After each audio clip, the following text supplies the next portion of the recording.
வணக்கம். லாஸ்ட் செஷன்ல நம்ம advent of Europeans பார்த்தோம், கரெக்ட்டுங்களா? அதெல்லாம் ரீகால் பண்ணிருப்பீங்கன்னு நினைக்கிறேன். யாருல யாரெல்லாம் இந்தியாவுக்கு ட்ரேட் பண்ண வராங்கன்னு சொல்லிட்டு. அதுல வந்து இங்கிலீஷ், அதுல வந்து கேப்டன் ஹாக்கின்ஸ் வந்து சூரத்துல போர்ச்சுகீஸ் வந்து பார்த்தா டிஃபீட் பண்ணுவாரு சொல்லிட்டு ஒரு பாயிண்ட் சொன்னேன். 1612. ஸோ அந்த இன்சிடென்ட் பேரு பேட்டில் ஆஃப் ஸ்வாலே. இதை பார்த்துக்கோங்க, சரிங்களா? கேப்டன் ஹாக்கின் போயிட்டு போர்ச்சுகீஸை வந்து சூரத்தில் வந்து தோற்கடிப்பாரு. ஜஹாங்கீரே பார்த்துட்டு பரவாயில்லையே, நல்லா வந்து இவங்க வந்து இப்போ ஓரளவுக்கு நல்லா சண்டை போடுறாங்களே, அதாவது சீலையும் பவர்ஃபுல்லாக இருக்காங்களே சொல்லிட்டு பார்ப்பாரு. ஓகேங்களா? இப்போ நம்ம இண்டிபெண்டன்ட் ஸ்டேட் பார்க்கலாம். ஓகேவா? அரௌண்ட் ஒரு 1600லேருந்து 700 பார்த்தீங்கன்னா ஒவ்வொரு யூரோப்பியன் கண்ட்ரிஸா வந்து உள்ள ட்ரேடுக்கு என்டர் ஆவாங்க. சேம் டைம் இந்தியாவில் என்ன நடக்கும் சொல்லி பார்த்தீங்க அப்படின்னா, அரௌண்ட் 1700ல அவுரங்கசீப் இறப்பாரு. அவுரங்கசீப் தான் லாஸ்ட் கிங். முகல் எம்பரர்லேயே வந்து பார்த்தீங்கன்னா லாஸ்ட் கிங். இந்தியாவே அப்படியே யுனைட் பண்ணி ஹோல்டு பண்ணி வச்சிருந்தவர். அதுக்கப்புறம் வந்து பார்த்தோன்னா அவ்வளோ பவர்ஃபுல்லான பர்சன் இருக்க மாட்டாங்க. அதனால வந்து இந்தியா சின்ன சின்ன ஸ்டேட்டா உடையும், சரிங்களா? அப்படி உடையும் போது என்ன ஸ்டேட்லாம் ஃபார்ம் ஆகுது அப்படின்னு சொல்லிட்டு படிக்க போறோம். ஸோ மாடர்ன் இந்தியா பொறுத்தளவுக்கு இது ஒரு பாட்டுங்க. மெயினா வந்து யாரெல்லாம் வரா யூரோப்பியன் கண்ட்ரீஸ்ல இருந்து, இல்லைன்னா ஃபாரினர் யாரெல்லாம் வரா, அப்புறம் இண்டிபெண்டன்ட் ஸ்டேட்டு யாரெல்லாம் இருக்காங்க, இவங்க ரெண்டு பேரும் ஒருத்தங்க ஒருத்தங்க சண்டை போட்டு எப்படி வந்து எல்லாமே பிரிட்டிஷுக்கு கீழே போகுது, அதுதான் வந்து மெயினா படிப்போம். ஸோ இப்போ நம்ம இண்டிபெண்டன்ட் ஸ்டேட்ஸ் பார்க்கலாம், சரிங்களா? இண்டிபெண்டன்ட் ஸ்டேட்ஸை பொறுத்தளவுக்கு ரெண்டு ஸ்டேட் சொல்லுவாங்க. அதாவது ரெண்டு குரூப்பா பிரிப்பாங்க. ஒருத்தங்க பேரு சக்சஸர் ஸ்டேட், சரிங்களா? இந்த சக்சஸர் ஸ்டேட் யாரெல்லாம் சொல்லி பார்த்தீங்கன்னா, இந்த ஹைதராபாத் இருக்காங்கல்ல இவங்க, அப்புறம் வந்து பார்த்தீங்கன்னா பெங்காலு, அவத்து, பெங்கால், அவத்து, இவங்கெல்லாம் வந்து பார்த்தீங்க அப்படின்னா சக்சஸர் ஸ்டேட் அப்படி சொல்லி சொல்லுவாங்க. ஓகேவா? இன்னொரு குரூப் ஆஃப் ஸ்டேட்ஸ் யாருன்னு சொல்லி பார்த்தீங்கன்னா ரிபலியஸ் ஸ்டேட் ஆர் ஃப்ரீ ஸ்டேட்னு சொல்லுவாங்க. ஃப்ரீ ஸ்டேட்னு எழுதிக்குமா, இல்லைன்னா ரிபலியஸ் ஸ்டேட் அப்படின்னு சொல்லிட்டு எழுதிக்கலாம். இவங்க யாருன்னு சொல்லி பார்த்தீங்கன்னா இந்த கீழே இருக்கிற அந்த மைசூரு, அப்படி இல்லைன்னா மராத்தா. மெயினா மராத்தா. முகல் சொன்ன பேச்சை கேட்க மாட்டாங்க மராத்தா. வேற யாரு? பஞ்சாபு. பஞ்சாபுக்கும் முகலுக்கும் ஆகவே ஆகாது. ஸோ இவங்கெல்லாம் வந்து பார்த்தீங்கன்னா ரிபலியஸ் ஸ்டேட் ஆர் ஃப்ரீ ஸ்டேட்னு சொல்லுவாங்க. இதுக்கு என்ன சார் வித்தியாசம்? இந்த சக்சஸர் ஸ்டேட்டுக்கும் ஃப்ரீ ஸ்டேட்டுக்கும் என்ன சார் வித்தியாசம்னு சொல்லி கேட்டிங்கன்னா, இந்த ஸ்டேட் ஹைதராபாத், பெங்கால், அவத் இவங்கெல்லாம் வந்து நாங்கள் இண்டிபெண்ட்டாக ஒரு ஸ்டேட்டை கிரியேட் பண்ணாலும், எங்களுக்குன்னு ஒரு கிங்டம் வந்து நாங்கள் உருவாக்குனாலும், நாங்கள் முகலுக்கு கீழே தான் வருவோம். முகலுக்கு நாங்கள் கொடுக்க வேண்டிய மரியாதையும் டாக்ஸும் நாங்கள் கொடுப்போம் அப்படி சொல்லிட்டு இந்த ஹைதராபாத், பெங்கால், அவத்லாம் சொல்லுவாங்க. இந்த ஃப்ரீ ஸ்டேட் இருக்காங்கல்ல, இவங்க வந்து முகலுக்கு மரியாதையும் கொடுக்க மாட்டாங்க, டாக்ஸும் கட்ட மாட்டாங்க, சரிங்களா? அதான் ஃப்ரீ ஸ்டேட். ஸோ இது இவங்கெல்லாம் வந்து பார்த்தோன்னா இந்தியா அப்படியே சின்ன சின்ன ஃப்ராக்மெண்ட்டா உடையும். ஹைதராபாத் அப்படின்னாலே கீழே இருக்கிற மொத்த ஏரியா. பெங்கால் இந்தியா மேப் எடுத்து பார்த்தீங்கன்னா இந்த சைடில் ரைட் சைடில் இருக்கிற பெங்கால் ஏரியா, அவத் ஏரியா இப்படி சொல்லிட்டு சின்ன சின்ன ஃப்ராக்மெண்ட்டா உடையும், சரிங்களா? சரி, வாங்க ஒவ்வொரு ஸ்டேட்டா நம்ம பார்ப்போம் எப்படி ஃபார்ம் ஆகுதுன்னு சொல்லிட்டு. ஃபர்ஸ்ட் ஹைதராபாத் இருக்கு. Founded by Nizam ul Mulk or Asaf Jahan. இவரு, அதாவது இது தனி பேரு இது தனி பேரு, ஓகேங்களா? ரெண்டும் ஒண்ணு இல்ல. நிசாம் முல்க் முல்க் அப்படி சொல்லிட்டு அவரு சொல்லுவாங்க. அப்படி இல்லைன்னா அசஃப் ஜஹான் அப்படி சொல்லிட்டு அவரை சொல்லுவாங்களா, ஓகேங்களா? இன் 1724 ஏடி இப்பதான் வந்து பார்த்தோன்னா இதை ஃபவுண்ட் பண்றாரு. எந்த பேட்டில் அப்படின்னா பேட்டில் ஆஃப் ஷாகர் கேதான்னு சொல்லுவாங்க. இதையும் வேணா எழுதி வச்சுக்கோங்க. Battle of Shakar Kheda. இது என்ன நடக்கும் அப்படின்னா, சாகர் கேதா, ஒரு நிமிஷம். சாகர் கேதா நோட் பண்ணிட்டீங்களா? 1724 தான் இது நடக்கும். 1724 தான் இந்த பேட்டில் நடக்கும். என்ன அப்படின்னா, அதாவது முகலுக்கு கீழே இந்த டெக்கான் ரீஜனை ஃபுல்லாவே பாத்துக்கிறதுக்கு ஒரு வைசிராய் இருப்பார். அவர் பேர் முபரிஷ் கான் சொல்லிட்டு ஒருத்தர் இருப்பார், சரிங்களா? ஸோ அந்த முபரிஷ் கானை இவரு இந்த அசஃப் ஜான் இல்லைன்னா வந்து நிசாம் முல்க் முல்க் இருக்கார் இல்லையா, இவர் வந்து இந்த முபரிஷ் கானை வந்து தோக்கடிப்பாரு. அந்த பேட்டில் பேர் தான் ஷாகர் கேதா சொல்லுவாங்க. அப்படி தோக்கடிச்சிட்டு ஹைதராபாத் ஸ்டேட்டை ஃபவுண்ட் பண்ணுவாரு. ஸோ ஹைதராபாத் ஸ்டேட்டை ஃபவுண்ட் பண்ணது யாருன்னு சொல்லி கேட்டிங்கன்னா நிசாம் முல்க் முல்க், அசஃப் ஜஹான், அப்படி இல்லைன்னா கீழே இன்னொரு பேர் அவருக்கு இருக்கு, சின் கிலிச் கான். இந்த மூணுமே பார்த்துக்கோங்க. His original name was Chin Qilich Khan. So இந்த மூணு பேரும் ஒரு ஆள் தான். இவர் தான் ஹைதராபாத் ஸ்டேட்டை ஃபவுண்ட் பண்ணவர். சப்போஸ் ஹைதராபாத் சிட்டியை யாரு ஃபவுண்ட் பண்ணாங்க அப்படின்னா குலி குதுப் ஷா சொல்லிட்டு ஒருத்தர். இவர் தான் ஹைதராபாத் சிட்டியை ஃபவுண்ட் பண்ணியிருப்பாரு. குலி குதுப் ஷா அப்படின்னு சொல்லிட்டு முகமது குலி குதுப் ஷா அப்படின்னு சொல்லிட்டு வருவாரு இவரு. சரி பார்த்துக்கோங்க. முகமது குலி குதுப் ஷா சரிங்களா. இவர் தான் ஃபவுண்ட் பண்றாரு. But the emperor Farrukh Siyar conferred on him the title of the Khan i Dauran and later Nizam Mulk Mulk. Emperor Farrukh Siyar, நம்ம வந்து ஃபருக் ஷார் ஆல்ரெடி படிச்சிருக்கோம். பிரிட்டிஷ்க்கு வந்து ராயல் ஃபெர்மன் கொடுத்தாங்கன்னு சொல்லி பார்த்தோம் கரெக்ட்டுங்களா. ஸோ அவர் தான் வந்து இந்த டைட்டில்லாம் கொடுத்துருக்காரு ஓகேவா. புரான் சந்த் வாஸ் ஹிஸ் திவான், அவரோட திவான் பேர் சொல்லியிருக்காங்க. புரான் சந்த் அப்படி சொல்லி சொல்றாங்க. நெக்ஸ்ட் வந்து பாத்தீங்கன்னா Carnatic was one of the subah of Deccan, hence it was under the Nizam of Hyderabad. So Carnatic வந்து பாத்தீங்கன்னா சுபா ஆஃப் டெக்கான் அப்படி சொல்றாங்க. அப்படின்னா என்ன அப்படின்னா, இப்போ ஃபார் எக்ஸாம்பிள் இருங்க வரேன், ஒரு கலர் எடுத்துக்கோமா, ஒன் செகண்ட். ஓகே, இப்போ இந்தியா வந்து இந்தியாவோட சவுத் இப்படி இருக்குன்னு வைங்களேன். இந்தியாவோட சவுத் இப்படி இருக்குன்னு வைங்களேன். இதுல வந்து டெக்கான் ரீஜன், இது ஃபுல்லாவே டெக்கான் ரீஜன் தான் சொல்லுவாங்க. இதுல மைசூர் எம்பையர் அரௌண்ட் இப்படி இருக்குன்னு வச்சுக்கோங்களேன். இப்படி மைசூர் எம்பையர் இருக்குன்னா இந்த சாரி மைசூருங்கிற ஹைதராபாத், இந்த ஏரியா ஃபுல்லாவே ஹைதராபாத்தா இருக்குன்னு இருக்கா இருந்துச்சுன்னா, ஸோ இதுக்கு கீழே இருக்கிற இந்த ரீஜன் வந்து பார்த்தீங்கன்னா கர்நாடிகா இருக்கும் சரிங்களா. ஸோ இதை இப்பவே பார்த்துக்கோங்க தெளிவா. ஏன்னா பின்னாடி ஹைதராபாத்து, கர்நாடிக்கு இது எல்லாமே வந்து நம்ம படிப்போம். ஸோ இந்த ரீஜன் வந்து ஐயோ, பெருசா இருக்கா, சாரி, ஒன் செகண்ட். ம் ம், சரி வரேன். ம். இந்த ரீஜன் இப்போ ஹைதராபாத் அப்படின்னா இந்த ரீஜன் தான் கர்நாடிக் சரிங்களா. அப்போ இந்த ஹைதராபாத்துக்கு கீழே நான் வந்து ஒரு அப்ராக்சிமேட்டா சும்மா எழுதியிருக்கேன். ஒரிஜினல் மேப் வேணும்னா நீங்க வந்து இந்த கூகுள் மேப்ல இந்த டைம்ல எந்த ஏரியாலாம் இருந்ததுன்னா பாத்துக்கோங்க ஓகே. இப்போ இந்த ஹைதராபாத்துக்கு கீழே கர்நாடிக் வரும் சரிங்களா. Carnatic was one of the subah of Deccan, hence it was under the Nizam of Hyderabad. இப்போ நிசாம் அப்படின்னா யார சொல்றாங்க, இந்த நிசாம் முல்க் இவருக்கு கீழே இவரோட சக்சஸரை நிசாம்னு சொல்லுவாங்க. ஸோ இந்த ஹைதராபாத்ல வர அடுத்தடுத்த ரூலரை நிசாம்ஸ் சொல்லி சொல்லுவாங்க. இவருக்கு கீழே தான் இந்த கர்நாடகாவும் வரும் ஓகேங்களா. That's mean Carnatic. Nizam of Hyderabad became independent of Delhi and deputy governor of the Carnatic made himself independent of Hyderabad, hence assumed the title of Nawab of Carnatic. So இந்த பாயிண்ட் அண்டர்ஸ்டாண்ட் பண்ணிக்கோங்க. இப்போ வந்து இந்த ஹைதராபாத் எதுக்கு கீழே இருந்துச்சு, டெல்லி, தட்ஸ் மீன் முகல் எம்பையருக்கு கீழே இருந்துச்சு. ஸோ ஹைதராபாத் என்ன சொல்றாங்க, இல்லப்பா நாங்க வந்து டெல்லிக்கு கீழே இனி வர மாட்டோம், நாங்க வந்து ஒரு இண்டிபெண்டன்ட் கிங்டமா ஃபார்ம் பண்றோம் அப்படின்னு சொல்லிட்டு ஹைதராபாத் சொல்றாங்க. இப்படி சொன்ன உடனே கர்நாடிக், அதுக்கு கீழே இருந்த கர்நாடிக் என்ன சொல்லுவாங்க, நீங்க இண்டிபெண்டா, அப்ப நாங்களும் உங்களுக்கு கீழே வர மாட்டோம், நாங்க தனியா இண்டிபெண்டன்ட் ஆயிட்டோம் அப்படின்னு சொல்லிட்டு கர்நாடிக் என்ன சொல்லுவாங்க, நவாப் ஆஃப் கர்நாடிக் அப்படின்னு சொல்லிட்டு நாங்க இண்டிபெண்ட் ஆயிட்டோம், எங்களுக்கு இனி வர சக்சஸர் பேரு நவாப் அப்படி சொல்லி சொல்லுவாங்க. ஸோ இனிமே எங்கேயாச்சும் நவாப் அப்படின்னு சொல்லி வந்துச்சுன்னா அது யாருன்னா கர்நாடிக் ரீஜன்ல ரூல் பண்றவங்க அப்படி சொல்லி அர்த்தம். அப்போல நிசாம் அப்படி சொல்லி வந்துச்சுன்னா அது ஹைதராபாத் ரீஜன்ல ரூல் பண்றவங்கன்னு அர்த்தம் ஓகேங்களா. கிட்டத்தட்ட இவங்க ரெண்டு பேத்துக்கு இப்ப சண்டை வரும், ஹைதராபாத்துக்கும் கர்நாடிக்கும் சண்டை வரும். ஸோ இதுல வந்து பார்த்தோன்னா பிரெஞ்சும் பிரிட்டிஷும் வந்து பார்த்தோன்னா மூக்க நுழைப்பாங்க. ஸோ பிரெஞ்சும் பிரிட்டிஷும் ஃபர்ஸ்டா மூக்க நுழைச்சு, அதாவது பொலிட்டிக்கல் அஃபேர்ல என்ட்ராது இவங்க இந்த பிரச்சனையில தாங்க. இந்த மாதிரி இந்தியாவில் ஆல் ஓவர் கண்ட்ரில வந்து பார்த்தோன்னா ஒவ்வொரு இண்டிபெண்டன்ட் கிங்டம்க்கு இடையில பிரச்சனை வரும். பிரிட்டிஷ் மூக்க நுழைப்பாங்க, எப்படியோ ஒரு வழியா அந்த இடத்தையே ஃபுல்லா வந்து கேப்சர் பண்ணிடுவாங்க. இதுதான் வந்து ஃபுல்லாவே நடக்கும். சரி ஓகே படிக்கலாம் வாங்க. Sadatullah Khan of Carnatic made his nephew Dost Ali as his successor at Carnatic without the approval of the Nizam. நிசாமோட அப்ரூவல் இல்லாமே வந்து பார்த்தோன்னா இந்த சதாத்துல்லா கான் என்ன சொல்றாரு, தோஸ்த் அலி தான் என்னோட சக்சஸர் சொல்லிட்டு அறிவிக்கிறாரு. This caused rivalry between Carnatic and Hyderabad. இதனால வந்து பார்த்தோன்னா கர்நாடிக்கும் ஹைதராபாத்தும் சண்டை போட்டுக்க ஆரம்பிப்பாங்க. ஸோ இந்த பிரச்சனையில வந்து பார்த்தோன்னா இந்த கர்நாடிக், ஆமா படிப்போம் ஓகேவா, நான் அடுத்து பிரச்சனையை சொல்றேன். அதாவது பிரிட்டிஷும் பிரெஞ்சும் உள்ளேன்றாங்க. ஸோ நெக்ஸ்ட் வந்துரும். Hyderabad remained independent until it became a part of independent India. நம்ம ஆல்ரெடி இதை பார்த்துருக்கோம் இந்த பாயிண்ட்டை. இண்டிபெண்டன்ட் இந்தியா அதுவும் 1948 தான் ஹைதராபாத் வந்து பார்த்தோன்னா இந்தியா கூட இணைவாங்க. நம்ம ஆல்ரெடி பார்த்துருக்கோம் ஆப்ரேஷன் போலோ அப்படிங்கிற ஒரு ஆப்ரேஷன் மூலயமா தான் ஹைதராபாத்தை வந்து இணைப்பாங்க அப்படிதான் சொல்லி நம்ம ஆல்ரெடி படிச்சிருக்கோம்.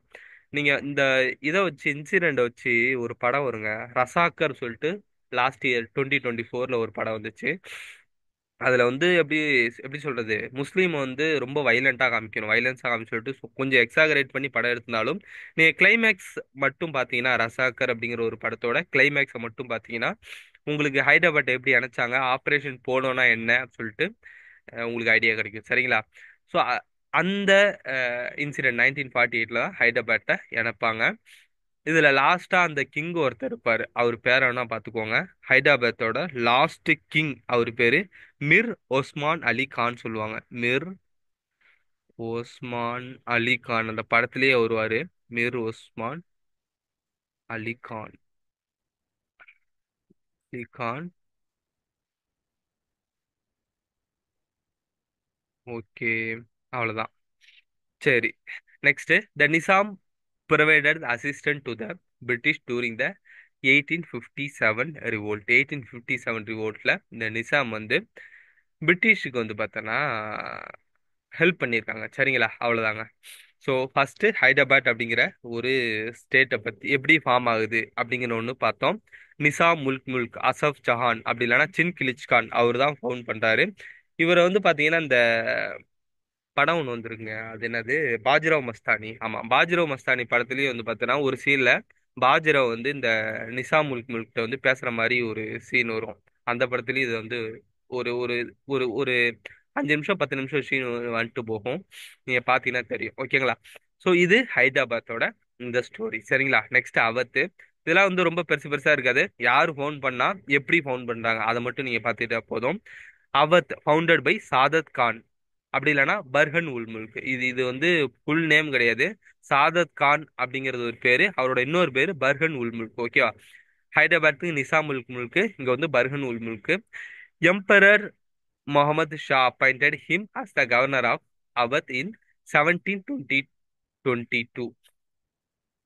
அதாவது இந்த டைம்ல முகல்ல வந்து பார்த்தோன்னா ஒரு லேட்டர் முகல் சொல்லிட்டு இதெல்லாம் வந்து அப்புறம் படிப்போம். இது சும்மா இந்த டைம் பேரை மட்டும் பார்த்துக்குவோம். முகமது ஷா அப்படின்னு சொல்லிட்டு ஒருத்தர் இருப்பாரு, அவர் தான் இவரை அப்பாயிண்ட் பண்றாரு. So committed suicide in 1739. 1739ல இவர் வந்து சூசைட் பண்ணிட்டாராம். Successor succeed by the his nephew Safdar Jung. So அவத்தை பொறுத்த அளவுக்கு அதை ஃபவுண்ட் பண்ணது யாரு அதை மட்டும் பார்த்துக்கோங்க. சாதத் கான். சரிங்களா? சாதத் கான் ஆர் பர்ஹன் உல் முல்க். சாதத் கான் வந்து சூசைட் பண்ணிட்டு இறந்துருவாராம். Next, the highest post of his government was held by Maharaja Nawab Rai. இவர் தான் வந்து ஹையஸ்ட் போஸ்டா. This shows the religious tolerance toward the Hindus. இது அவ்வளோவா தேவையில்ல. நெக்ஸ்ட் மைசூர் போயிடலாம். மைசூர், ஹைதர் அலி. மைசூர் அப்படிங்கிற ஒரு ஸ்டேட்டு, அதை அதை வந்து எஸ்டாப்ளிஷ் பண்ணது ஹைதர் அலி தான். சரிங்களா? Hyder Ali started his career as a soldier in Mysore state. கிட்டத்தட்ட ஹைதர் அலி வந்து ஒரு சோல்ஜரா அவரோட பயணத்தை வந்து ஸ்டார்ட் பண்ணியிருக்காரு.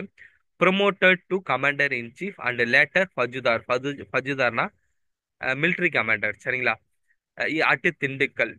திண்டுக்கல்ல வந்து பார்த்தீங்கன்னா அந்த இடத்துல ஃபஜுதாரா இருந்திருக்காரு. இன் 1761 he overthrew Nanjaraja and established his authority over Mysore. அதாவது 1761 அந்த பீரியட்ல வந்து நஞ்சராஜா தேவராஜா அப்படின்னு சொல்லிட்டு ரெண்டு பிரதர்ஸ் இருப்பாங்க. அவங்க தான் வந்து பாத்தீங்க அப்படின்னா இந்த மைசூர் இந்த ரீஜனை வந்து பாத்தீங்கன்னா ரூல் பண்ணிட்டு இருப்பாங்க. இவங்கள தோக்கடிச்சிட்டு ஹைதர் அலி அப்படிங்கிற ஒரு பர்சன் வராரு. சரிங்களா? He establish a modern arsenal in Dindigul. இவர் வந்து இது ரொம்ப இம்பார்ட்டன்ட். அந்த காலத்துல அரௌண்ட் இந்த டைம்ல வந்து பாத்தீங்கன்னா ஒரு அட்வான்ஸ்டு வெப்பன் சயின்டிபிக் அது ரிலேட்டடான வெப்பன்லாம் வந்து பாத்தீங்கன்னா பிரிட்டிஷ்காரங்கிட்ட தான் இருக்கும். இந்தியன்ஸ்ல வந்து பார்த்தோன்னா ரொம்பவே வந்து அந்த அட்வான்ஸ்டு வெப்பன்லாம் இருக்காது. பட் ஆளுங்க நிறைய இருப்பாங்க, பட் அட்வான்ஸ்டு வெப்பன் இருக்காது. எல்லா இந்தியன் ஸ்டேட்டும் அப்படிதான் இருக்கும். அதனாலே பிரிட்டிஷ் ஈஸியா ஒவ்வொருத்தவங்களையும் வந்து தோக்கடிச்சிருவாங்க. பட் ஹைதர் அலி மட்டும்தான் பிரிட்டிஷர் இவ்வளோ அப்டேட்டடா இருக்காங்க, ஸோ நம்மளும் அப்டேட் ஆகும்னு சொல்லிட்டு modern Arsenal, that's mean Arsenal உங்களுக்கு தெரியல, தமிழ் ஆயுத கிடங்குன்னு சொல்லுவாங்க. இந்த ஆயுதத்தெல்லாம் வைக்கிற இடம். ஸோ அதை வந்து பார்த்தோன்னா திண்டுக்கல்ல இவர் கிரியேட் பண்றாரு. கிட்டத்தட்ட இவரோட மகன் திப்பு சுல்தான்லாம் வந்து பார்த்தோன்னா ராக்கெட்லாம் யூஸ் பண்ணியிருப்பாருங்க அந்த டைம்லயே. ஓகேங்களா? அந்த அந்த அளவுக்கு சயின்டிஃபிக்கா பிரிட்டிஷுக்கே டஃப் கொடுக்குற அளவுக்கு இவங்களோட அந்த போர் அந்த முறையெல்லாம் இருக்கும். சரிங்களா? In 1769, he repeatedly defeated the British in first Anglo-Mysore War. First time Anglo Mysore, அதாவது இங்கிலீஷுக்கும் மைசூருக்கும் வார் வரும்போது இவர் தான் வந்து இங்கிலீஷ் வந்து தோக்கடிப்பாரு. Reach the wall of the Madras. He died 1782 during the second Anglo Mysore war. ரெண்டாவது ஆங்கிலோ மைசூர் வார் அப்போ இறந்துருவாரு. அதாவது ரெண்டாவது ஆங்கிலோ மைசூர் வார் வந்து 1784ல எண்ட் ஆகும். ஸோ அதுக்கு முன்னாடியே வந்து பார்த்தீங்கன்னா இவர் இறந்துருவாரு. இதுக்கப்புறம் இவரோட மகன் தான் அந்த வாரை வந்து லீட் பண்ணுவார். சரிங்களா? நெக்ஸ்ட் வந்து பார்த்தீங்க அப்படின்னா Tipu Sultan succeeded Hyder Ali. He planted a tree of liberty at Srirangapattinam and became a member of the Jacobean Club. ஆக்சுவலா ட்ரீ ஆஃப் லிபர்ட்டி அந்த டைம்ல வந்து பாத்தீங்கன்னா பிரெஞ்சு ரெவல்யூஷன் வந்து போயிட்டு இருக்கும். ஸோ நான் வந்து லிபர்ட்டி தட்ஸ் மீன் பிரெஞ்சு ரெவல்யூஷனை சப்போர்ட் பண்றேன். அப்ப பிரான்ஸுக்கும் பிரிட்டிஷுமே ஆகாது. சரிங்களா? அதனால இவர் வந்து நான் பிரான்ஸுக்கு வந்து சப்போர்ட் பண்றேன், அந்த லிபரல் ஐடியா இருக்கு இல்லையா, அதுக்கு நான் சப்போர்ட் பண்றேன் அப்படிங்கறத காமிக்கிறதுக்காக ட்ரீ ஆஃப் லிபர்ட்டி அப்படிங்கறத நட்டிருப்பாரு. ஜாக்கோ ஜாக்கோபியன் கிளப்பும் கிட்டத்தட்ட அதுதான். நான் வந்து பிரெஞ்சு ரெவல்யூஷனுக்கு அக்செப்ட் பண்ணிக்கிறேன், சப்போர்ட் பண்றேன் அப்படின்னு சொல்லிட்டு காமிக்கிறதுக்கான ஒரு கிளப் தான் ஜாக்கோபியன் கிளப். அதுலயும் இவர் வந்து ஜாயின் பண்ணியிருப்பாரு. ஓகேவா? He died 1799 fighting at the gate of the Srirangapatna during the fourth Anglo Mysore war. Fourth Anglo Mysore war நடக்கும்போது இவர் இறந்துருவாரு. இவரோட கல்லறை பாத்தீங்கன்னா டிஃப்ரெண்டா இருக்கும், கல்கத்தால இருக்கும். இவரோட மாஸ்க் வந்து பாத்தீங்க அப்படின்னா இவரோட மகன் தான் கட்டியிருப்பான்னு நினைக்கிறேன். இவரோட மாஸ்க் வந்து கல்கத்தால இருக்கும், இது மட்டும் டிஃப்ரெண்டா இருக்கும், பாத்துக்கோங்க. சரி, இதான் திப்பு சுல்தான். ஸோ ஹைதராபாத்தை ஃபவுண்ட் பண்ணது ஹைதர் அலி. கமாண்டர் இன் சீஃபாவை பார்த்து எப்போ ரூலிங்க்கு வராதுன்னா 1761 தான் ரூலிங்க்கு வருவாரு. 1769 பிரிட்டிஷ் கூட சண்டை போட்டு பிரிட்டிஷை தோக்கடிக்கிறாரு. 82ல இறந்துடுறாரு. சரிங்களா? அந்த டூரேஷன் வந்து கம்மி தான். அதுக்கப்புறம் திப்பு சுல்தான் வராரு. திப்பு சுல்தான் வந்துட்டு ஃபோர்த் ஆங்கிலோ மைசூர் வார்ல இறந்துடுறாரு. ஓகேங்களா? Next he was tolerant, that's mean Tipu Sultan சொல்றாங்க, and enlightened in his approach toward other religions. Other ரிலிஜன்ல வந்து பார்த்தோன்னா ரொம்பவே டாலரண்டா இருக்காரு. He gave money for the construction image of goddess Sharada. Sharada அவங்க இமேஜ், தட்ஸ் மீன் மேபி கோயில் கட்டுறதுக்கு ஹெல்ப் பண்ணியிருக்காரு. And the Sringeri temple, the famous temple Shri Ranganath. இது வந்து நம்ம ஸ்ரீரங்கம் இருக்கு இல்லையா, இது இல்ல, இது வேற. Sri Ranganath was situated barely 100 yards from his palace. அவரோட பேலஸுக்கு பக்கத்துல ஸ்ரீ ரங்கநாத் அப்படின்னு சொல்லிட்டு டெம்பிள் இருக்கான். ஓகேவா? He assumed the title of the Badshah 1797. இவர் வந்து பாட்ஷா அப்படின்னு சொல்லி சொல்றாங்க. அவ்வளவுதாங்க, பெருசா ஒண்ணும் இல்ல. மைசூரை யாரு ஃபவுண்ட் பண்ணா? மெயினா இதுல வந்து ஹைதர் அலி. இந்த வார்லாம் வந்து நம்ம பின்னாடி பார்ப்போம். ஹைதர் அலியோட மகன் வந்து திப்பு சுல்தானு. ஹைதர் அலி வந்து இந்த தேவராஜா நஞ்சராஜா ரெண்டு பேர்த்த ஓவர் த்ரோ பண்ணிட்டு ரூலிங்க்கு வருவாரு. அப்புறம் திப்பு சுல்தான் வந்து இந்த பிரெஞ்சுக்கு சப்போர்ட் பண்ணுவாரு, பிரெஞ்சு ரெவல்யூஷனுக்கு சப்போர்ட் பண்ணுவாரு. இதை மட்டும் மைண்ட்ல வச்சுக்கோங்க. அவ்வளவுதான் இது. ஓகேவா? நெக்ஸ்ட் பெங்கால் போயிருமா? பெங்கால் அப்படிங்கிற ஸ்டேட்டை ஆல்ரெடி இப்போ ஒரு 3 ஸ்டேட் முடிஞ்சாச்சு. நாலாவதா ஒரு ஸ்டேட் வந்து ஃபார்ம் ஆகுது. ஸோ மேப் எல்லாம் வந்து கொஞ்சம் தெளிவா பார்த்துக்கோங்க, எந்தெந்த இடத்துல எந்த. இப்போ பெங்கால்னா எந்த ரீஜன் வரும் அதெல்லாம் உங்களுக்கு தெளிவா தெரியணும். பெங்கால், முர்ஷித் குலிகான்.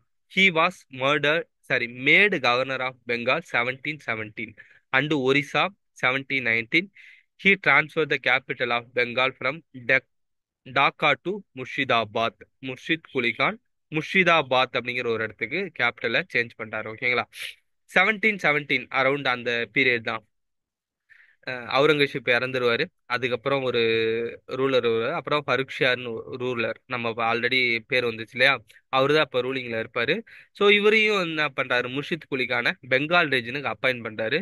ஸோ லேட்டரா வந்து பார்த்தோன்னா நாங்கள் இண்டிபெண்டன்ட் கிங்டம் சொல்லிட்டு முர்ஷித் குலிக்கானே அறிவிச்சிருவாரு. சரிங்களா? இதுல வந்து இவர் வந்து இந்த டெக்கால இருந்து முர்ஷிதாபாத்துக்கு கேபிட்டலை சேஞ்ச் பண்றாரு. இதை பார்த்துக்கோங்க. 1727ல இவர் வந்து இறந்துடுறாரு. சரிங்களா?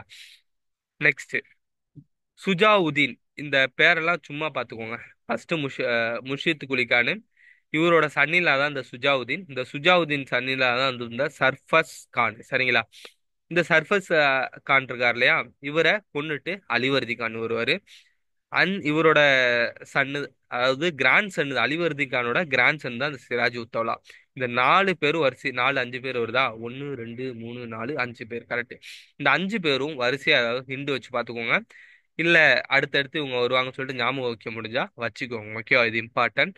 இந்த பெங்கால் ரீஜனை பொறுத்த அளவுக்கு ரொம்பவே வந்து பாத்தீங்க அப்படின்னா அக்ரிகல்ச்சர் ரிலேட்டடாகவும் வெல்த்தியா இருக்கிறதுல வந்து பார்த்தீங்கன்னா அந்த டைம்ல இந்தியாவில் பெங்கால் தான் ரொம்ப ரொம்ப வெல்த்தியா இருப்பாங்க. ரீசன் என்னன்னா கங்காவோட டெல்டா, இப்போ இருக்கிற பங்களாதேஷ், வெஸ்ட் பெங்கால் இந்த ரீஜன்லாம் சேர்ந்தது. ஸோ அக்ரிகல்ச்சர் வந்து பார்த்தீங்கன்னா ரொம்பவே அதிகமாக நடக்கும். அண்ட் பக்கத்தில் வந்து பார்த்தோன்னா கல்கத்தா போர்ட் இருக்கு இல்லையா, அதனால ட்ரேடிங்கும் அதிகமாக நடக்கும். ஸோ அந்த டைம்ல பெங்கால் வந்து பார்த்தீங்க அப்படின்னா செம்ம வெல்த்தியா இருக்கும். அதனாலேயே வந்து பாத்தீங்க அப்படின்னா இதுக்கு டிமாண்டும் அதிகமா இருக்கும். ஓகேங்களா, வாங்க இங்க நடந்தது பார்க்கலாம். ஃபர்ஸ்ட் முர்ஷித் குலிகானு, இவர் என்ன பண்றாரு, 1770 to 27 தன்னைத்தானே பெங்கால இண்டிபெண்டன்ஸ் ஸ்டேட்னு சொல்லிட்டு அறிவிச்சிட்டு டக்கால இருந்து முர்ஷிதாபாத்துக்கு கேபிட்டலை மாத்திடுறாரா. இதுக்கப்புறம் இந்த சுஜாவுதீன், சஃப்ரஸ் கானு, அலிவர்தி கானு, இந்த இந்த இதெல்லாம் அவ்வளோ இம்பார்ட்டன் இல்ல. இவரோட சன்னில்லா சுஜாவுதீனோட son Sarfaraz Khan. Alivardi Khan deposed and killed Shujauddin son. சுஜாவுதீனா தஸ்மி சஃப்ரஸ் கான், சஃப்ரஸ் கானை கொன்னுட்டு அலிவர்தி கான் வராரு. அலிவர்தி கான் வந்த உடனே முகல்கிட்ட வந்து பார்த்தோன்னா கொஞ்சம் காசை கொடுத்துட்டு நான் வந்து இந்த ரீஜன்ல வந்து பார்த்தோன்னா கிங்கா இருந்துக்கிறேன் அப்படிங்கிற மாதிரி இது சொல்லிக்காமங்களேன். பிரைப்டு முகமது ஷா ஆஃப் ரங்கீலா அப்படி சொல்லுவாங்க. ஓகேங்களா, அந்த முகமது ஷா பொறுத்தளவுக்கு எப்பவுமே வந்து சும்மா எப்படி சொல்றது, தண்ணி அடிச்சிட்டு எப்ப பாரு அந்த புறத்துல தான் இருப்பாராம். ஸோ அதனாலேயே வந்து பார்த்தீங்கன்னா முகல் எம்பரர் அப்படியே படுத்துரும். படிப்போம் அதெல்லாம், ஓகேவா. பட் இப்படிலாம் படிக்க மாட்டோம், முகமது ஷா இருந்தார்னு படிப்போம், சரிங்களா.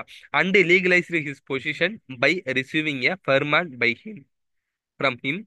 He prevented the English and French fortification at Calcutta and Chandranagar respectively. So Muhammad Shah Rangila வந்து பார்த்தோன்னா காசு கொடுத்து, ஏன்னா சர்ஃபரஸ் கானை வந்து பார்த்தோன்னா கொன்னுட்டார் இல்லையா, அதனால இவர் கிங் ஆகிறதுக்கு இவரை ப்ரை பண்ணிட்டு முகமது ஷாவுக்கு காசு கொடுத்துட்டு இவர் வந்து கிங்கா வருவார். வந்துட்டு மெயினா வந்து பாத்தீங்கன்னா இங்கிலீஷ் அண்ட் பிரெஞ்சு அவங்ககிட்ட இருந்து கல்கத்தாவும் சந்திரா நகரையும் இவர் வந்து போர்ட்டிஃபை பண்ணி வச்சிருக்காரு. ஓகேவா, இவர் இறந்ததுக்கு அப்புறம் இவரோட கிராண்ட்சன் சுஜாவுதீன் கிட்டத்தட்ட ஒரு 20 வயசுல சுஜா சிராஜ் உத் தௌலா ஒரு சரிங்களா. இவரு ஓரளவுக்கு important person. Siraj ud Daula under the farman of 1717 the company had right to import or export their goods in Bengal without paying tax and try to issue the pass or dastak. நம்ம ஆல்ரெடி படிச்சிருக்கோம். ராயல் ஃபர்மேன் 1717 ஃபருக்ஷியார் இங்கிலீஷுக்கு கொடுப்பாங்க. இதனால ஒரு செம்ம ட்ரேடிங் பூஸ்ட் கிடைக்கும் அப்படி சொல்லிட்டு நான் ஆல்ரெடி சொல்லியிருக்கேன், சரிங்களா. கிட்டத்தட்ட இந்த அதே தான் அந்த ஃபெர்மானை வச்சுக்கிட்டு இந்த பிரிட்டிஷ் என்ன பண்ணுவாங்க அப்படின்னா தஷ்டாக் இல்லைன்னா பாசஸ், அதாவது பெங்காலுக்கு டாக்ஸ் பே பண்ணாமையே வந்து பார்த்தீங்கன்னா ட்ரேடிங் வந்து பண்ணிட்டு இருப்பாங்க. ஓகேவா, dastak were misused for private trade by company servant. So அந்த பாஸ் இருக்குல்ல, அந்த பாஸ் இருந்துச்சுன்னா நீங்க வந்து இம்போர்ட் எக்ஸ்போர்ட்டுக்கு டாக்ஸ் கட்ட தேவையில்ல. பெங்கால் ரீஜன் வந்து பார்த்தீங்கன்னா ட்ரேடிங் வந்து அதிகமா நடக்கிற இடம். அந்த இடத்துல வந்து பார்த்தீங்கன்னா இந்த மாதிரி ட்ரேடிங்க்கு இம்போர்ட் எக்ஸ்போர்ட் டாக்ஸ் கட்டாதனால கவர்மெண்ட் பெங்கால் வந்து பார்த்தோன்னா ஃபினான்ஷியலாக ரொம்பவே வந்து டவுன் ஆகும். ஓகேவா, இந்த அலிவர்தி கான் பீரியட்லயே முகமது ஷாக்லாம் அதுக்கு டாக்ஸ் கட்டின்னு சொல்லிட்டு முகலுக்கு கீழே ஒரு ஒரு டைமுக்கு அப்புறம் ஒரு காசே கட்ட மாட்டாரு. ஓகேங்களா, ஸோ சிராஜ் உத்தாவில் வரவும் கிட்டத்தட்ட இங்கிலீஷுக்கும் நமக்கும் வந்து பார்த்தீங்கன்னா இவங்களை எதுக்கு முகல் சொன்னாங்கன்னு சொல்லிட்டு நம்ம விடணும் அப்படிங்கிற ஒரு தாட் வந்து சிராஜ் உத்தாலாவுக்கு வரும். அந்த இங்கிலீஷும் வந்து பார்த்தீங்கன்னா அதே சேம் டைம் வந்து பார்த்தீங்கன்னா அந்த பாஸ்லாம் இருக்கு இல்லையா, அதை வந்து மிஸ்யூஸ் பண்ணுவாங்க, சரிங்களா. In 1756 Siraj ud Daula seized the English factory at Kasim Bazar. Siraj ud Daula என்ன பண்றாரு, இங்கிலீஷோட ஃபேக்டரி வந்து காசிம் பசார் அதுல இருக்கும், அதை வந்து சீஸ் பண்ணுவாரு. ஆக்சுவலா இது என்ன நடக்கும் அப்படின்னா இங்கிலீஷ் வந்து பாத்தீங்க அப்படின்னா அவங்களோட ஃபோர்ட்ல வந்து பாத்தீங்கன்னா இது வச்சிருப்பாங்க, கேனான் தஸ்மின் துப்பாக்கி எல்லாம் மவுண்ட் பண்ணி வச்சிருப்பாங்க. இப்படி நீங்க வச்சிருக்க கூடாது, அதாவது இவர் சிராஜ் உத்தோல பெர்மிஷன் எல்லாமே வந்து பார்த்தோன்னா மவுண்ட் பண்ணி வச்சிருப்பாங்க. இப்படி நீங்க வைக்க கூடாது, ஃபர்ஸ்ட் கண்ணை எடுங்க சொல்லிட்டு டைம் கொடுப்பாரு, 1 நாளோ 2 நாளோ டைம் கொடுப்பாரு. பட் அவங்க வந்து கண்ணை எடுக்க மாட்டாங்க. இங்கிலீஷ் வந்து அந்த காம்பவுண்ட்ல இருக்கிற கண்ணை வந்து மவுண்ட் பண்ணிருக்க கண்ணை வந்து எடுக்க மாட்டாங்க. அதனால சிராஜ் உத்தௌலா அந்த ஃபோர்ட் வந்து அட்டாக் பண்ணுவார். ஓகேவா, and march to Calcutta and occupied Fort William. கிட்டத்தட்ட காசிம் பசார் இது பண்றாரு. அப்புறம் ஃபோர்ட் வில்லியமும் வந்து பார்த்தோன்னா பிடிக்கிறாரு. ஓகேவா. Black hole tragedy took place, ரொம்ப ரொம்ப இம்பார்ட்டன்டான ஒரு இன்சிடென்ட். பிளாக் ஹோல் ட்ராஜடி 1756 நடக்கும். இப்படின்னா என்னன்னு சொல்லி கேட்டீங்கன்னா, இப்போ இங்கிலீஷ் வந்து பார்த்தீங்கன்னா அவங்களோட ஃபேக்டரி தட்ஸ் மீன் ஃபோர்ட் வில்லியம்ல வந்து பார்த்தீங்கன்னா கன் எடுக்க மாட்டாங்க. அதனால ஃபோர்ட் வில்லியம் வந்து பிடிச்சிருவாரு சிராஜ் உத்தலா. சரிங்களா. அப்படி பிடிச்சிட்டு ஒரு சின்ன பிளேஸ்ல வந்து கிட்டத்தட்ட ஒரு 146 மெம்பரை வந்து பார்த்தீங்கன்னா அடைச்சு வைப்பாரு. ஒரு சின்ன ரூம்ல வந்து பார்த்தீங்கன்னா 146 பேரை அடைச்சு, அதாவது இவரா இல்லை இவருக்கு கீழே இருக்கிற யாரோ ஒரு பர்சனான்னு தெரியல, அடைச்சு வைப்பாங்க. அப்படி அடைச்சு வைக்கும்போது நான் இப்போ நைட்டு அடைச்சு வச்சுட்டு அடுத்த நாள் காலையில ஓப்பன் பண்ணி பார்க்கும்போது அதுல ஒரு 120 மெம்பர் வந்து இறந்துருவாங்களாம். அப்படி அதாவது சஃபகேஷன், மூச்சு விட முடியாம திணறி பிரிட்டிஷ் வந்து இறந்துருவாங்க. இது பேரு பிளாக் ஹோல் ட்ராஜடி அப்படி சொல்றாங்க. ஓகே, அது ரொம்ப ரொம்ப important. Robert Clive recovered Calcutta and ரெக்கவர்டுங்கிறத விட ரீச்டு கல்கத்தான்னு வேணா போட்டலாம். இவர் மெட்ராஸ்ல ராபர்ட் கிளைவ் இருப்பாரு. இவர் வந்து கல்கத்தாக்கு வராரு. வந்துட்டு treaty of Alinagar was signed on 2 January 1757. Treaty of Alinagar வந்து பார்த்தீங்கன்னா நடக்கும். ட்ரீட்டி ஆஃப் அல்லிநகர் அப்படின்னு என்னன்னா, ராபர்ட் கிளை வந்து ஒரு ஃபோர்ஸ், ஒரு படையோட தான் வந்து வருவாரு. பட் சிராஜ் உத்தவ்ல இருந்துட்டு இந்த என் மேலதான் தப்பு இருக்கு, நான் பண்ணதான் தப்பு. ஸோ இதனால நான் என்ன காம்பன்சேஷன் கொடுக்கணுமோ அதை நான் தரேன் அப்படிங்கிற மாதிரி சிராஜ் உத்தால சொல்லுவாரு. ஃபர்ஸ்ட் ராபர்ட் கிளை அக்செப்ட் பண்ற மாதிரி அக்செப்ட் பண்ணிக்குவாரு. இவ் அப்படி ரெண்டு பேரும் அக்செப்ட் பண்ணிட்டு போற ட்ரீட்டி தான் ட்ரீட்டி ஆஃப் த அல்லிநகர். ஓகேங்களா. பட் ராபர்ட் கிளைவ் இந்த ட்ரீட்டியை போட்டுட்டு அடுத்து என்ன பண்ணுவாருன்னா ஒரு கான்ஸ்பைரசி வந்து கிரியேட் பண்ணுவாரு. எப்படியாச்சும் சிராஜ் உத்தாவலாவை பழி வாங்கணும்னு சொல்லிட்டு. பேட்டில் ஆஃப் பிளாசி ரொம்ப ரொம்ப இம்பார்ட்டன்ட். 23 ஜூன் 1757. ஸோ இதை பார்த்துக்கோங்க. 23 ஜூன் 1757 இந்த டேட்டோட இதை படிச்சு வச்சுக்கோங்க.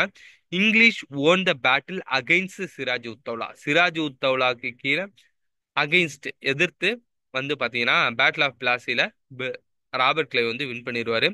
ரீசன் என்ன அப்படின்னா, சிராஜ் உத்தவ்லா வயசு கம்மியானவர். அண்ட் இவர் ரூலிங்க்கு வரும்போதே வந்து பாத்தீங்கன்னா இவங்க ஆன்ட்டி ஒருத்தவங்க இருப்பாங்க, அவங்க பேர் டப்புன்னு மறந்து போச்சு. அவங்களுக்கும் இவங்களுக்கும் ஆகாது, அவங்க தான் ரூலிங்க்கு வரணும் அப்படிங்கிற மாதிரி அவ அவங்க வந்து ட்ரை பண்ணுவாங்க. பட் அதை அவங்கள தோக்கடிச்சிட்டு சிராஜ் உத்தவ்லா வந்துருவாரு. ஸோ சிராஜ் உத்தவ்லாவுக்கு அகைன்ஸ்டா இருப்பாங்க இல்லையா, சிராஜ் உத்தவ்லா வந்து பதவி இறக்கணும், சிராஜ் உத்தவ்லா இருக்கிறது பிடிக்கல அப்படி சொல்லிட்டு நிறைய இருப்பாங்க தெரியுமா. அவங்க எல்லாரு கூடயும் ராபர்ட் கிளைவ் வந்து கான்ஸ்பிரசி வந்து கிரியேட் பண்ணுவார். இந்த கீழே வராங்க பாத்தீங்களா, இந்த மிர் ஜாஃபர், இந்த பிரிட்டிஷர் வந்து பாத்தீங்கன்னா இப்போ இந்தியன்ஸ் வந்து பாத்தீங்கன்னா வாருக்கு போனாங்கன்னா சிங்கம் சிங்கிளா தான் வரும் அப்படின்னு சொல்லிட்டு போய் வந்து முன்னாடி தலையை காட்டி நிற்பாங்க. பட் இந்த பிரிட்டிஷர் வந்து பாத்தீங்கன்னா யார் கூடயாவது வாருக்கு போறாங்கன்னா அவங்களுக்கு கூடவே இருந்து குழி பறிக்க ஒரு கூட்டம் இருக்கும் இல்லையா எப்பவும். ஸோ அந்த கூட்டத்தை கூட்டிட்டு தான் வந்து பாத்தீங்கன்னா பிரிட்டிஷர் வந்து வாருக்கு போவாங்க. அதனாலேயே நிறைய வாரில் பிரிட்டிஷை ஈஸியா வின் பண்ணிடுவாங்க. சரிங்களா. ஸோ அந்த அதே போல இந்த சிராஜ் உத்தவ்லாக்கு அகைன்ஸ்டா மிர் ஜாஃபர் அப்படின்னு சொல்லிட்டு ஒருத்தர் இருப்பாரு. அவர் வந்து மிர் பக்ஷ் அந்த போஸ்டில் இருப்பாரு. அப்புறம் Manikchand officer of the in charge of the Calcutta, கல்கத்தாவோட இன்சார்ஜ். இவரும் சிராஜ் உத்தாலாவுக்கு அகைன்ஸ்டான பர்சன். அப்புறம் Amir Chand rich Sikh merchant.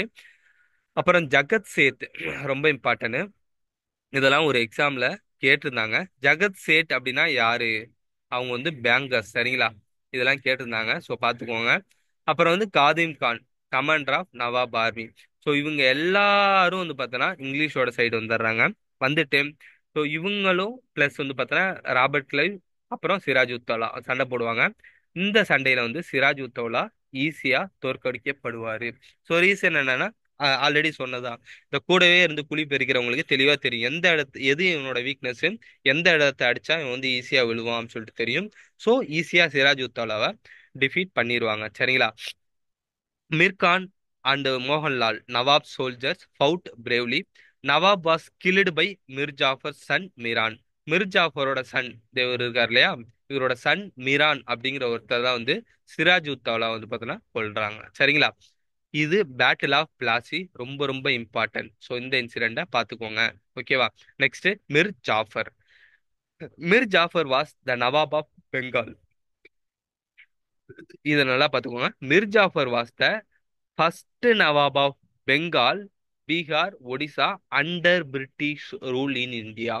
British ரூலுக்கு கீழே ஃபர்ஸ்ட் நவாப் யாரு அப்படின்னா மிர் ஜாஃபர் அப்படின்னு சொல்லி சொல்றாங்க. He granted free trade right to the company in Bengal, Bihar, Orissa. So இவரை வந்து பாத்தீங்கன்னா அந்த மிர் ஜாஃபர் இருக்கார் இல்லையா, இவரு தானே வந்து பாத்தீங்கன்னா பிரிட்டிஷர் கூட கைகோத்து சிராஜ் உத்தாவலை கொன்னது.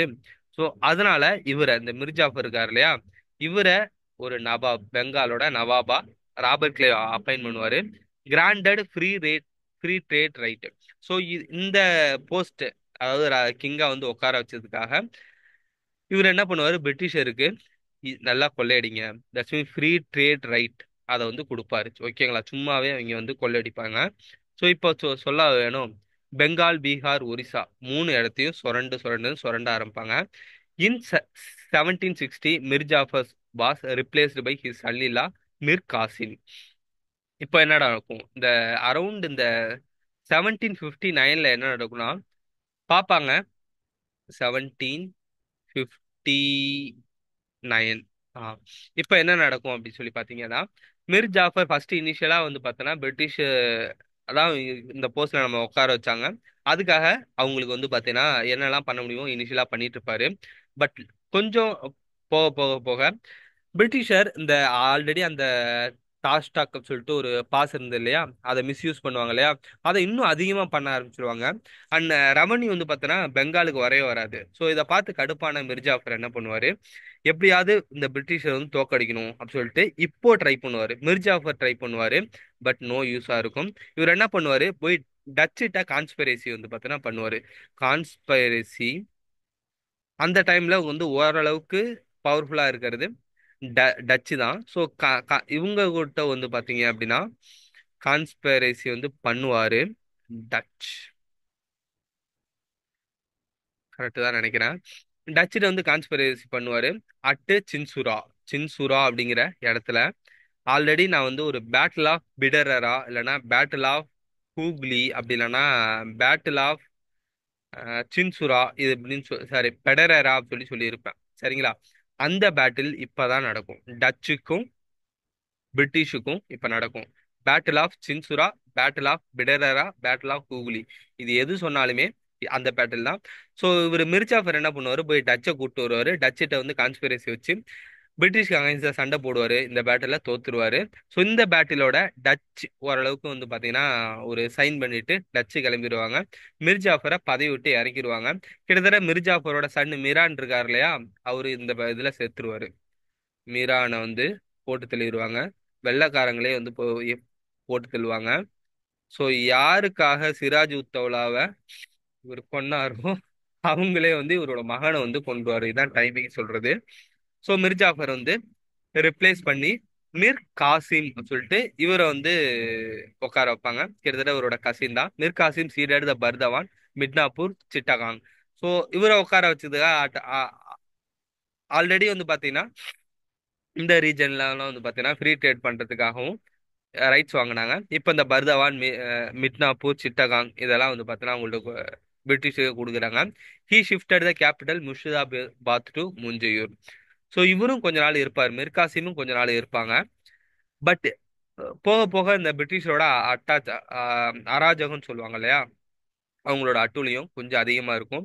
ஸோ இவங்கள எப்படியாச்சும் நம்ம தோற்கடின்னு சொல்லிட்டு இவரும் ட்ரை பண்ணுவாரு. ஸோ ஃபர்ஸ்டா இவர் என்ன பண்ணுவாரு, முர்ஷிதாபாத்ல இருந்து முஞ்சயூர் அந்த ஊர் இன்னொரு இடத்துக்கு அவரோட கேபிட்டலை சேஞ்ச் பண்ணுவார். ஏன்னா முர்ஷிதாபாத்ல இருக்கிற வரைக்கும் பிரிட்டிஷரோட டைரக்ட் கண்ட்ரோல்ல வந்துடுறோம். ராபர்ட் கிளைவ் வந்து பார்த்தீங்கன்னா ஈஸியா நம்ம வந்து என்ன பண்ணாலும் இவருக்கு ஈஸியா தெரிஞ்சிரும். ஸோ கொஞ்சம் டிஸ்டன்ஸ் மெயின்டைன் பண்ணும், அப்பதான் நம்ம பண்றது தெரியாது சொல்லிட்டு ஃபர்ஸ்ட் டிஸ்டன்ஸ் மெயின்டைன் பண்ணுவார். ஓகேவா, Mir Kasim soon revolted as he was angry with British for misusing dastak free duty passes. அது ஆல்ரெடி சொன்ன மாதிரி இந்த தஷ்டக்கை இது முன்னே பிடிச்சி வந்து பார்த்தீங்கன்னா மிஸ்யூஸ் தான் பண்ணிட்டு இருப்பாங்க. அப்பவே ஒன்று சிராஜ் உத்தவ்லா கூட இவங்க சேர்ந்திருந்தா அப்பவே பிரிட்டிஷ் வந்து வின் பண்ணியிருக்க மாட்டாங்க. பட் இப்போ இவரும் வந்து பார்த்தீங்கன்னா இதை வந்து எதிர்ப்பாரு. பட் பட் என்னது நோ யூஸ், அவ்வளோதான். ஓகேவா, பேட்டில் ஆஃப் பக்சார். இப்போ வந்து பேட்டில் ஆஃப் பக்சார் நடக்கும் எப்போ 1760லேருந்து 64 வரைக்கும் இருக்காரு. இவர் வந்து ஃபர்ஸ்ட் கேபிட்டலை மாத்துவாரு. கேபிட்டலை மாத்திட்டு இவர் என்ன பண்ணுவார்னா he formed an alliance with Nawab of Awadh. Shuja ud Daula ஒரு அலையன்ஸை வந்து ஃபார்ம் பண்றாரு. யார் யார் இந்த அலையன்ஸ்லாம் இருக்காங்கன்னா, சுஜா உத் தௌலா அப்படின்னு சொல்லிட்டு ஒரு பர்சன் இருக்காரு. ஃபர்ஸ்ட் சுஜா உத் தௌலா, இவர் வந்து நவாப் ஆஃப் அவத், சரிங்களா. Next Mughal emperor Shah Alam two. Mughal emperor வந்து பார்த்தோன்னா ஆல்ரெடி பவர்லெஸ்ஸா இருப்பாங்க. பட் இருந்தாலுமே வந்து பார்த்தோன்னா அந்த டைம்ல இவருக்கு ஒரு வழி இல்லை. ஸோ ஒரு பவர்ஃபுல் அலையன்ஸை நம்ம உருவாக்கணும்னு சொல்லிட்டு முகல் எம்பரர் ஷா ஆலம் டூவையும் கூட்டு வருவாரு. And fought with British army at Buxar on 22 October 1764. Date ரொம்ப இம்பார்ட்டன்ட் பார்த்துக்கோங்க. அது 23 ஜூனு. இது வந்து பார்த்தீங்கன்னா 22 அக்டோபர் 1764. ஓகேவா. Mir Jafar was again put on throne by Britisher. So இந்த இதில் வந்து பார்த்தீங்கன்னா இந்த பேட்டில் ஆஃப் பக்சாரில் பிரிட்டிஷர் தான் வின் பண்ணுவாங்க. இந்த 3 பேருமே வந்து பார்த்தீங்கன்னா சேர்ந்து தோத்துருவாங்க. ஸோ இந்த பேட்டில் தான் வந்து ஃபர்ஸ்டா பிரிட்டிஷ் வந்து ஓகே நம்ம வந்து ஒரு பெரிய பவர்ஃபுல்லா உருவாகிட்டோம் சொல்லிட்டு இன்னுமே வந்து பார்த்தீங்கன்னா அடுத்த பொலிட்டிக்கல்ல அடுத்த மூவ் வந்து ஆரம்பிப்பாங்க. அண்ட் இந்தியா லெவல்லையும் வந்து பார்த்தீங்கன்னா இங்க இருக்கிற ஆர்மிலாம் வந்து பார்த்தோன்னா ரொம்ப வீக்கான ஆர்மி அப்படிங்கிற மாதிரி இவங்களும் ஃபீல் பண்ண ஆரம்பிப்பாங்க. ஓகேங்களா. இந்த பேட்டில் மெயினாக வந்து 1764. ஆல்ரெடி ஃபர்ஸ்ட் மைசூர் வார் எப்போ நடந்துச்சு? 1761, சரிங்களா. சரி, 1761 தான் வந்து பார்த்தீங்கன்னா ஹைதர் அலி வருவார். 69 வந்து பார்த்தீங்கன்னா ஹைதர் அலிட்ட போவாங்க. பாருங்களேன், இந்த 3 அலையன்ஸும் வந்து பார்த்தீங்கன்னா சேர்ந்து பிரிட்டிஷை ஒன்றும் பண்ண முடியல. பட் ஹைதர் அலி ஒரு ஆள் வந்து பார்த்தீங்கன்னா போயிட்டு பிரிட்டிஷை வந்து தோக்கடிச்சிருக்காரு. அதுவும் 1769, சரிங்களா. அப்போ பார்த்துங்க ஹைதர் அலி எவ்வளோ பவர்ஃபுல்லாக இருக்காரு அப்படின்னு சொல்லிட்டு. Mir Jafar was again put on the throne. Again வந்து மிர் ஜாஃபர் வந்து போடுவாங்க. அப்புறம் மிர் ஜாஃபர் வந்து இறந்துருவாரு கிட்டத்தட்ட இந்த வார் நடக்கும்போதே. சாரி, வார் முடிஞ்சு கொஞ்ச நாள்லயே his son Nizam ud Dowla was placed on the throne. He signed the treaty 20th February 1765. So அதை நல்லா பார்த்துக்கோங்க. வார் நடக்கிறது பேட்டில் ஆஃப் பக்சார் வந்து 1764 நடக்குது. ட்ரீட்டி ட்ரீட்டி ஆஃப் அலகாபாத்னு சொல்லுவாங்க. இந்த ட்ரீட்டி எப்போ நடக்குது அப்படின்னா 65 நடக்குது. நம்ம வந்து சில நேரம் வந்து இந்த வாருக்கு தான் இந்த ட்ரீட்டி பண்றாங்க, அதனால சேம் இயர் சொல்லி போட்டுருவோம். ஸோ இந்த இயர் டிஃபரன்ஸை பார்த்துக்கோங்க. 64 ட்ரீட்டி நடக்குது 65, சரிங்களா. By which Nawab had to disband most of his army and to administer Bengal through a deputy Subedar of by nominated by company. So இதனால இந்த ட்ரீட்டில என்ன சைன் பண்றாங்க அப்படின்னா, இந்த நவாப் ஆஃப் பெங்கால் இருக்காங்க இல்லையா, அவங்களோட ஆர்மியை வச்சுக்க கூடாது, டிஸ்பேண்ட் பண்ணிடணும். அப்புறம் நாங்க ஒருத்தரை நாமினேட் பண்ணுவோம், அவரு மூலயமா தான் நீங்க வந்து இந்த பெங்காலை வந்து ரூல் பண்ணணும்னு சொல்லிட்டு சைன் பண்ணிடுவாங்க. Robert Clive became first governor of Bengal. ரொம்ப ரொம்ப இம்பார்ட்டன்ட். இதுக்கப்புறம் மத்த யாரையோ வந்து பார்த்தோன்னா உட்கார வச்சாதானே அவங்க வந்து சண்டைக்கு வராங்க, நம்மளே உட்காந்துருவோம் அப்படின்னு சொல்லிட்டு இவர் வந்து ஃபர்ஸ்ட் கவர்னர் ஆஃப் பெங்கால் சொல்லிட்டு இவரே போயிட்டு உட்காந்துருக்கிறார், சரிங்களா. Robert Clive. 1765 after the battle of Buxar the company gave Shah Alam a subsidy 26 lakh and secure Diwani of Ara and Allahabad. இது ரொம்ப இம்பார்ட்டன்ட். இதுக்கு முன்னாடி வந்து பார்த்தோன்னா அந்த ரெவன்யூ கலெக்ட் பண்ற, அதாவது ஃப்ரீ ட்ரேட் பண்றதுக்கு அந்த பெங்கால் பீகார் ஒரிசா அந்த இடத்துல வந்து பெர்மிஷன் வாங்கியிருப்பாங்க ஃபர்ஸ்ட். பட் இந்த வார் நடந்ததுக்கு அப்புறம் ஷா ஆலம் டூ முகல் எம்பரர் இருக்கார் இல்லையா, அவருக்கு ஒரு 26 லட்சத்தை கொடுத்துட்டு திவானி ரைட்ஸ் ஆரா அண்ட் அலகாபாத் இதை வந்து பார்த்தோன்னா வாங்கிடுவாங்க. திவானி ரைட்ஸ்னா ரெவன்யூ கலெக்ட் பண்ற ரைட்ஸ். இப்போ ஒரு லேண்ட் இருக்குன்னா இந்த லேண்டுக்கு இவ்வளோ வந்து நீங்க வந்து டாக்ஸ் கட்டணும் அப்படின்னு சொல்லிட்டு டாக்ஸை கலெக்ட் பண்ற ரைட்ஸ் வந்து பிரிட்டிஷர் வாங்கிடுவாங்க. ஓகேவா. The importance outcome is treaty of Allahabad. இது வந்து ட்ரீட்டி ஆஃப் அலகாபாத்ல தான் முடியும். 1765 இந்த ட்ரீட்டி நடக்கும். English got diwani rights right to collect revenue. Diwani ரைட்ஸ்னா ரைட் டு கலெக்ட் ரெவன்யூ. ஆக்சுவலா இந்த ராபர்ட் கிளைவ் 1765 வராரா, வந்துட்டு டூயல் சிஸ்டம் ஆஃப் கவர்மெண்ட் இதை வந்து அப்ப இம்ப்ளிமெண்ட் பண்ணுவாரு. இந்த டூயல் கவர்மெண்ட் அப்படின்னா என்ன அப்படின்னா, ரெவன்யூ கலெக்ட் பண்ற ரைட்ஸை நாங்க வச்சுக்கிறோம். ஓகேவா. பெங்கால் பீகார் ஒரிசா இந்த இங்க கீழே இருக்குமே நிசாமத் ரைட்ஸ் அந்த எங்க இருக்கு. Dual government of Bengal was established in 1765, wherein the company got the right to collect revenue, but Nizamat right, duty of administration was with Nawab. இவர் என்ன சொல்லுவாருன்னா ராபர்ட் கிளைவ் அழகா, ரெவன்யூ கலெக்ட் பண்ற ரைட்ஸை நாங்க வச்சுக்கிறோம், நீங்க வந்து அட்மினிஸ்ட்ரேஷனா நீங்க பாத்துங்க அப்படிங்கிற மாதிரி ஒரு டூயல் கவர்மெண்ட்டை வந்து போடுவாங்க. ஸோ இது மூலயமா பிரிட்டிஷர் ஏகப்பட்ட காசு அந்த டைம்ல வந்து பார்த்தோன்னா அடிப்பாங்க. ஓகேங்களா? ஏகப்பட்ட காசு வந்து பிரிட்டிஷ்க்கு போகும். ஃபைனலா Warren Hasting enter the dual system of government 1772. நம்ம ஆல்ரெடி படிச்சோம் இல்லையா? இந்த மாதிரி இவங்க வந்து கொள்ளையடிக்கிறதெல்லாம் பார்த்துட்டு அந்த டைம்ல ஏகப்பட்ட கம்பெனிக்கு நிறைய காசு வந்து பார்த்தோன்னா போகும். எல்லாருமே வந்து பார்த்தோன்னா இங்கிலாந்துல வந்து வெல்த்தி ஆயிருப்பாங்க. சரிங்களா? இதெல்லாம் பார்த்த கவர்மெண்ட் தான் என்ன பண்ணும், இவங்களை இப்படியே விடக்கூடாது சொல்லிட்டு இவங்களை ரெகுலேட் பண்ணணும் சொல்லிட்டு ரெகுலேட்டிங் ஆக்ட் 1773 கொண்டு வரும். அது கீழே தான் வாரன் ஹாஸ்டிங் என்ன பண்ணுவாரு, இந்த டூயல் கவர்மெண்ட் சிஸ்டத்தை அபாலிஷ் பண்ணியிருப்பாரு. சரிங்களா? இவ்வளவுதாங்க பெங்காலோட கதை. ஃபைனலா ராபர்ட் கிளைவ் வந்து சூசைட் இவரும் சூசைட் சம்திங் தூக்கு போட்டு தான் இறந்துருவாரு. சரிங்களா? அவ்வளவுதாங்க. இப்போ இது வரலைக்கும் எந்தெந்த ஸ்டேட்டு உள்ள என்னெல்லாம் நடந்துச்சு அப்படி சொல்லிட்டு ஒரு குட்டி ஸ்டோரி சொல்லியிருக்கேன்னு நினைக்கிறேன். இந்த குட்டி ஸ்டோரியை அப்படியே ஞாபகம் வச்சுக்கோங்க.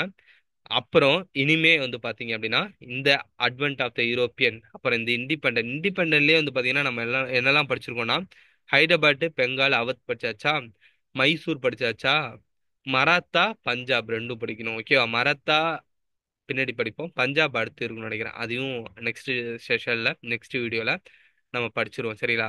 படிச்சுட்டு யார் யாரு எப்படிலாம் சண்டை போறாங்க, அசென்டன்சி ஆஃப் த பிரிட்டிஷ், இதை நெக்ஸ்ட் செஷன்ல நம்ம ஸ்டார்ட் பண்ணலாம். சரிங்களா? எல்லாருக்கும் டாட்டா பை பை.